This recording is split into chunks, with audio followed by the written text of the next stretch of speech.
Just to let you know, there's some photos at the end of this video that show the different parts within the Stoeger Competition action, which you might find to be useful information, or you may not. It's entirely up to you.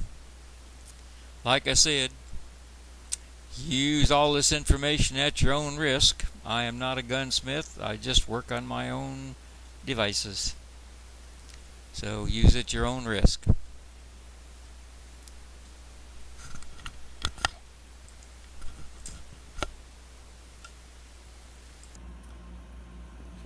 For all of you YouTubers that have a Stoeger Condor Competition over and under shotgun, which is what this one is, you're looking at the action for a Stoeger Condor over and under competition 12 gauge.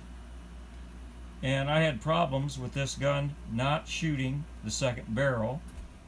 Did research on YouTube, couldn't find out much information on it except that people were having problems with it. Contacted Stoeger, and someone from Benelli contacted me back and sent me the manual for a Condor, which is not the same as the Stoeger Condor Competition. This inertia,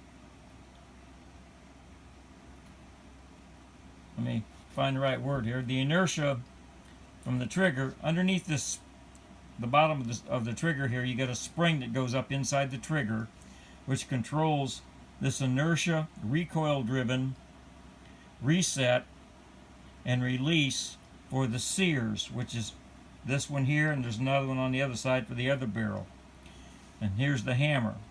What happens when you fire the first barrel, the recoil is supposed to drop this away when it fires. So this probably won't work because I don't have the barrel on it, but you fire the first one, it released, and the second one isn't releasing. Well, it does on my gun when I have the recoil in there, when I have the barrel on. But if you just, the recoil is supposed to do what my finger just did and drop it away. And then when you put it back on, of course, the barrel, this piece down in here, this rod right here, will reset it and recock the hammers. And when it recocks the hammers, it will reset the sears, these devices here. It'll take and reset them back up here like that one, and you can reset the other one. I quit knocking it off. But anyway, it'll reset the sears, and then of course the hammers will be back and set by the sears. I'll put it back on there and you'll see what I mean. Y'all just want to hang on a minute while I do this.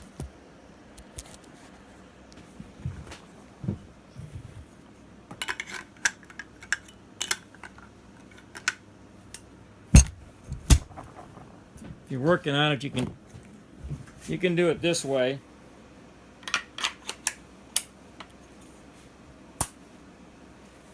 And this allows you to reset.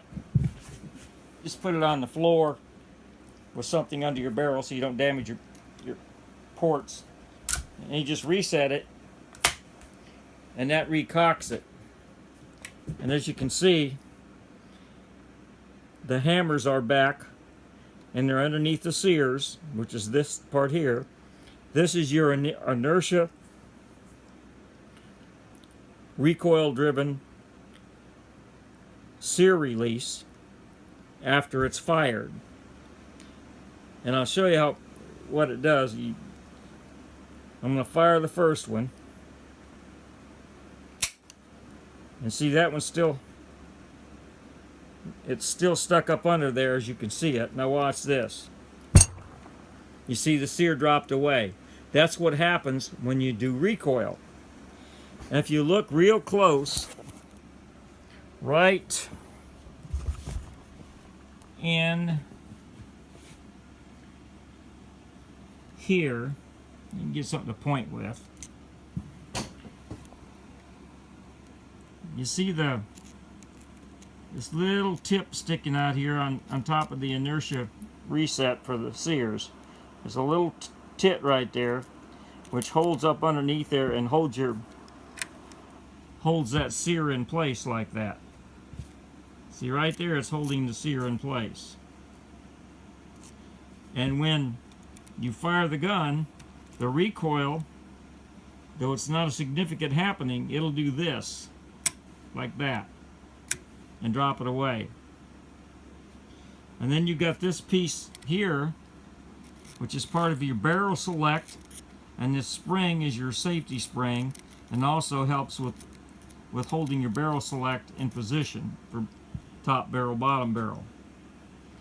And what I did was I took these pieces out and took them apart, and I filed and sanded down a channel in this piece. I filed it down and sanded it down, and took steel wool, 10,000 steel wool, and smoothed it real as much as I could good to polish it on the inside of here, and did the same to this piece.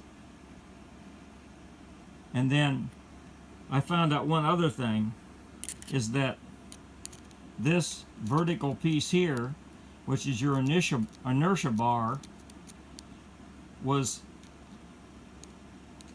caused this piece right here, get it in a minute,